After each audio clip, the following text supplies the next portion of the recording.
5 IT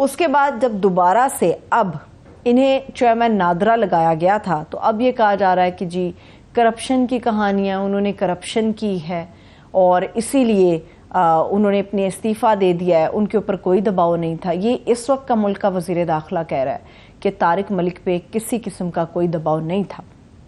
دباؤ تھا، اب بھی الیکشن کا ماحول گرم ہے اور یہ وہی پرانے ہی طارق ملک تھے جن کی کوئی ایسوسیشن نہیں ہے، جن کی کوئی پولیٹیکل ہسٹری ہمیں نظر نہیں آتی سوائے اس کے کہ وہ نادرا کے لیے اور پاکستان کے آئی ٹی سسٹم کے لیے بہترین کام کر رہے تھے۔ پاکستان کا نادرا کا جو سسٹم ہے وہ دنیا کے بیشتر ترقی یافتہ ممالک سے کہیں زیادہ اچھا اور کہیں زیادہ بہتر ہے، بہترین طریقے سے کام ہوتا ہے اور اس میں وہ جو کہتے ہیں دھاندلی والا سسٹم وہ ہمیں نظر نہیں آتا۔ مگر طارق ملک کو اب بھی قیمت چکانی پڑی کیونکہ اب بھی ان کے اوپر کسی نہ کسی حد تک دباؤ ڈالا جا رہا تھا، کیونکہ یہ پورا معاملہ، یہ پورا موسم الیکشن کا ہے۔ اب بھی ووٹرز چاہیے کیونکہ بڑی تعداد تو تحریک انصاف کے ساتھ کھڑی ہے، تو اب کیا کرنا ہوگا؟ تو اب یہی ہوتا ہے کہ پھر دباؤ ڈالا جاتا ہے، من مرضی کے معاملات کو طے کیا جاتا ہے۔ تو بظاہر یہی لگتا ہے کہ طارق ملک انہوں نے چیئرمین شپ، نادرا کی چیئرمین شپ سے استعفیٰ اسی لیے دیا کیونکہ وہ کوئی 2 نمبر کام نہیں کرنا چاہتے تھے۔ اب مختلف قسم کے الزامات ان کے اوپر لگائے جا رہے ہیں۔ یہ دباؤ جو ہے ووٹر لسٹوں کے حوالے سے یہ کافی پرانا ہے، ابھی یہ بات خبروں کی زینت نہیں بنی۔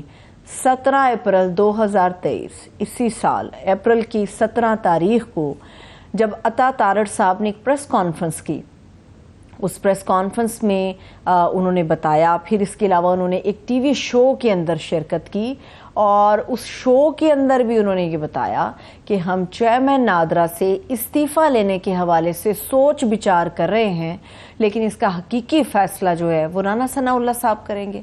تو رانا ثناء اللہ صاحب نے اپنا استعفے کا فیصلہ جو ہے وہ کر لیا، وہ مانگا گیا، ریزائن ان سے مانگا گیا کہ اگر وہ مرضی کے کام نہیں کر سکتے تو پاکستان کا نادرا کا جو سسٹم ہے ایک اچھے چیئرمین سے، ایک اچھے شخص سے، قابل آدمی سے محروم ہو گیا۔ مگر اس کے ساتھ ساتھ دباؤ کی، انتقام کی یہ کیا سیاست ہے کہ ملک سے باہر جانے پر بھی ان پہ پابندی عائد کر دی گئی ہے۔ پہلے جب انہوں نے ریزائن کیا تھا تو وہ ملک سے باہر چلے گئے تھے، اپنی خدمات وہاں پہ سر انجام دے رہے تھے، اب ریزائن بھی لیا گیا اور ملک سے باہر جانے پہ پابندی بھی عائد کر دی گئی ہے۔ عوام کو 700 ارب کا ٹیکہ لگا دیا ہے، کوئی بات نہیں کر رہا۔ یہ کہا جا رہا ہے کہ جی رشین تیل آ گیا، 1 لاکھ ٹن جو بحری جہاز ہے اس کے اندر تیل آ گیا اور ہم پتہ نہیں دنیا میں کون سی جگہ کو فتح کرنے جا رہے ہیں، تسخیر کر لیا ہم نے۔ مگر 700 ارب روپے کا جو ٹیکہ عوام کو لگا اس کا جواب کون دے گا؟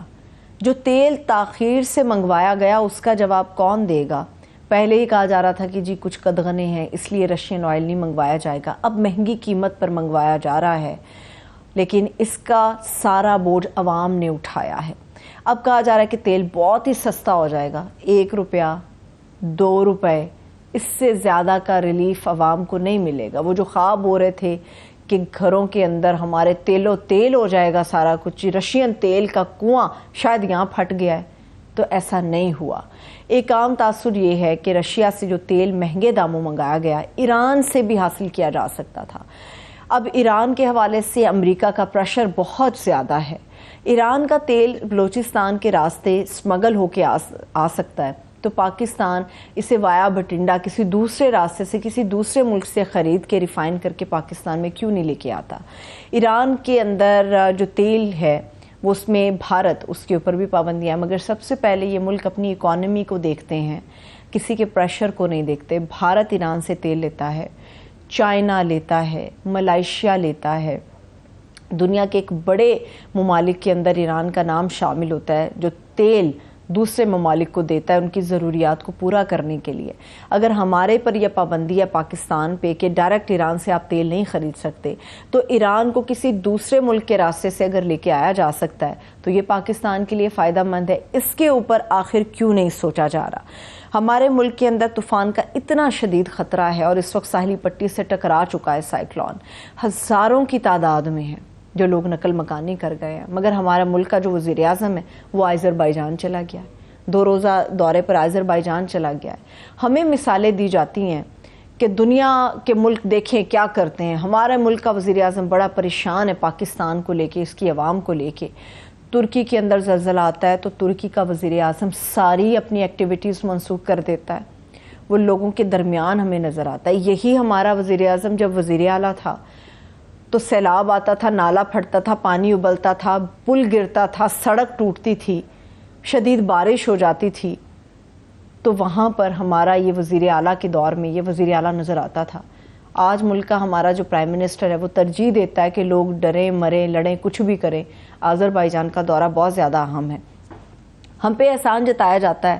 ابھی یہ مصدق ملک صاحب نے احسان ہم پہ یہ جتایا. وہی آپ لوگ کون ہوتے ہیں یہ پوچھنے والے ٹرمز اینڈ کنڈیشنز کیا ہیں جو رشین ایگریمنٹ ہمارا ہوا ہے آئل کے لیے؟ ہم ہیں، ہم پوچھتے ہیں. آپ ہمیں یہ کہتے ہیں کہ دنیا کے کون سے ملکوں میں ایسے ٹرمز اینڈ کنڈیشنز یا ایگریمنٹس کو دکھایا جاتا ہے، بتایا جائے. دنیا کے دوسرے ملکوں میں کرپشن کی لازوال داستانیں نہیں ہیں.